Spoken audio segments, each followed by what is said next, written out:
This is how to hard reset, factory reset your T-Mobile Revvl 5. First, we're going to start with the device powered off. With the device powered off, we're going to hold volume up and power at the same time. 1, 2, 3, and we're going to keep holding until we feel vibration and see the logo, and then we'll let go.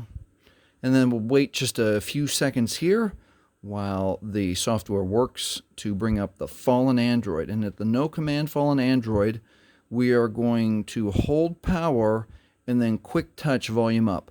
Hold power, quick touch volume up. With that, it brings up the Android recovery menu. Using the volume keys, we're going to scroll down and follow the screen instructions.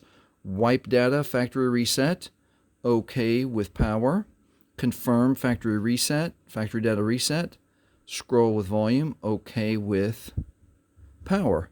And then it takes a few seconds here. It's showing us that it's wiping the data, and it will confirm that the wiping data is complete. Data wipe is complete. And with that we can now reboot the system, pressing power for OK. And that is how you factory reset your T-Mobile Revvl 4, or Revvl V, Revvl 5. Thanks for watching. Please like, please subscribe.